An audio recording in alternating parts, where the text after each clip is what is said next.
ఏంటి BJP stand ఏంటి? బీసీకి ప్రాధాన్యత అని చెప్తూ ఉన్నారు, దాని ప్రకారం ముందుకెళ్తున్నారు. ఇప్పుడు రాష్ట్ర అధ్యక్ష పదవి దగ్గరకు వచ్చేటప్పటికి గతంలో బీసీని విస్మరించాలని చెప్పి ఇక్కడున్న రాజకీయ పార్టీలు అన్ని కూడా మాట్లాడినటువంటి పరిస్థితి మనం చూస్తున్నాం.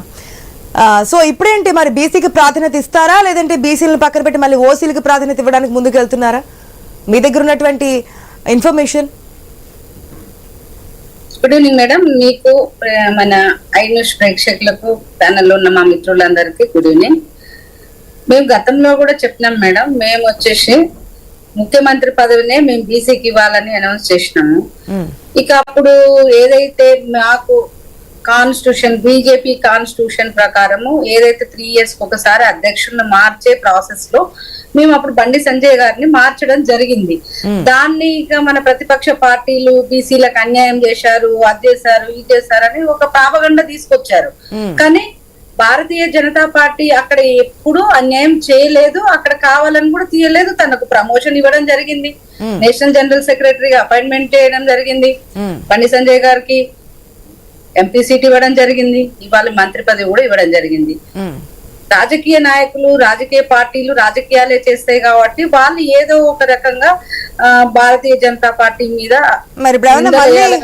బండి సంజయ్కి ఛాన్స్ ఉందా మేడం? ఇప్పుడు కేంద్ర పార్టీ ఒక నిర్ణయం తీసుకుంటది ఎవరికి ఇవ్వాలి అనేది, వాళ్ళ దగ్గర ఒక చర్చ ఉంటది, ఎవరిస్తే బాగుంటది పార్టీకి.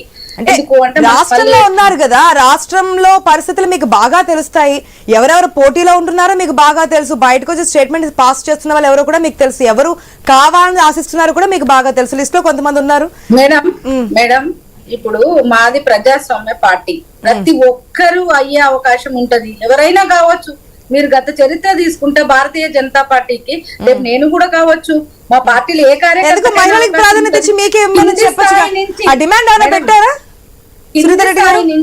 కింది స్థాయి నుంచి అందరి కార్యకర్తలు. శ్రీధర్ రెడ్డి గారు మహిళలకి ప్రాధాన్యత ఇస్తూ మిమ్మల్ని రాష్ట్ర అధ్యక్షులుగా పెట్టొచ్చుగా, ఏపీలో పురంధేశ్వరికి ఇచ్చిన. నేను ఏమంటున్నాను మేడం, కేంద్ర పార్టీ నిర్ణయం చేస్తది, మాకు ఎలక్షన్ పెడతారు, ఎలక్షన్ పెట్టి ఎలక్ట్ చేసుకుంటారు. మాకు ఒక కాన్స్టిట్యూషన్ ఉంటది, కాన్స్టిట్యూషన్ ప్రకారము బూత్ స్థాయిలో ఎలక్షన్ జరుగుతుంది, బూత్ అధ్యక్షుని వేసుకుంటాం, మండల స్థాయిలో ఎలక్షన్ జరుగుతుంది, మండల అధ్యక్షుని వేసుకుంటాం, జిల్లా స్థాయిలో ఎలక్షన్ జరుగుతుంది. ఇవన్నీ ప్రాసెస్ అయిపోయి ఇప్పుడు రాష్ట్ర స్థాయికి ఆ ప్రాసెస్ వచ్చింది మేడం. ఆ ప్రాసెస్ లో భాగంగా ఈ 2-3 రోజులలో రావచ్చు, అదే ఎలక్షన్ రావచ్చు. ఎవరిని ఎన్నుకుంటాము అనే దానికి మనం ముందే చెప్పడం కుదరదు మేడం. ఎందుకు అంటే ఇది ఎలక్షన్ ప్రాసెస్ లో. సో పక్కన బీసీ అయితే ఉంటారు అనుకోవచ్చు, అంతేనా మేడం? ఏమంటారు? బీసీ అయితే ఉంటారు అనుకోవచ్చు. ఖచ్చితంగా మా పార్టీ బీసీలకే ప్రాధాన్యత ఖచ్చితంగా చెప్పొచ్చు. ఎందుకంటే మా ప్రాధాన్యత ఇప్పుడు మేము మండలాధ్యక్షులు వేసిన దగ్గర నేను ఒక ఎలక్షన్ ఆఫీసర్ గా నేను కూడా మండలానికి, జిల్లాకు వెళ్ళడం జరిగింది. అక్కడ కూడా మేము అభిప్రాయ సేకరణ చేసుకున్నాము, మేము అక్కడ ఓటింగ్ పెట్టుకున్నాము, ఎక్కువ మంది ఎవరు కోరుకుంటున్నారు ఏంది అనేది చూసుకున్నాము, వేసుకున్నాము. ఇక్కడ కూడా అలాగే కావాలి. ఇదేం కుటుంబ పార్టీ కాదు మేడం, టేబుల్ మీద నిర్ణయాలు జరగవు మా దగ్గర. టేబుల్ మీద మీరు అనుకుంటే నేను జరగదు. రీజనల్ పార్టీస్ మాదిరిగా, కుటుంబ పార్టీల మాదిరిగా చచ్చేదాకా, పార్టీ పుట్టిన కాంచి చచ్చేదాకా ఒక ఆధీనంలో ఉండదు మేడం. ఇక్కడ ప్రతి కార్యకర్తకు అవకాశం వస్తుంది, ప్రతి కార్యకర్త అవకాశం తీసుకునేది అనుకుంటుంది. మేము చూసినాము, రాష్ట్రపతి గారు ఎక్కడి నుంచి వచ్చారు, గతంలో ఉన్న రామ్నాథ్ గారు, కోవింద్ గారి నుంచి ఎక్కడి నుంచి వచ్చారు, ఇప్పుడున్న ప్రధానమంత్రి గారు కూడా ఎక్కడి నుంచి వచ్చారు. మనం కింది స్థాయి నాయకుల దగ్గర నుంచి పై స్థాయి నాయకుల వరకు అవకాశాలు ప్రతి ఒక్కరికి మా పార్టీలో ఉంటాయి మేడం. ఇది కుటుంబ పార్టీ. ఎట్లాగా ద్రౌపది ముర్ము ఇవన్నీ బయటకు వచ్చాయి కాబట్టి మీ ప్రపోజల్ కూడా ఏమైనా పెట్టారా 2020 ఎలక్షన్స్ టైం కి బీజేపీని బలోపేతం చేయడానికి? లేదు మేడం, మేమైతే ఏం అడగలేదు. పార్టీ కేంద్ర పార్టీ నిర్ణయం తీసుకుంటుంది, పార్టీ ఎలక్షన్ పెడుతుంది, ఆ ఎలక్షన్ ప్రకారం ముందుకెళ్తాం.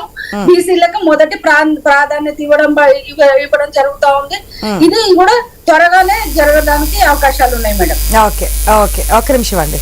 శ్యామ్ ప్రసాద్ రెడ్డి గారు, గుడ్ ఈవినింగ్ అండి. గుడ్ ఈవినింగ్ ఆశా గారు. శ్యామ్ ప్రసాద్ రెడ్డి గారు, ఏదైతే ఎలక్షన్స్ ముందు పరిస్థితులు చూస్తే కనుక అందరికీ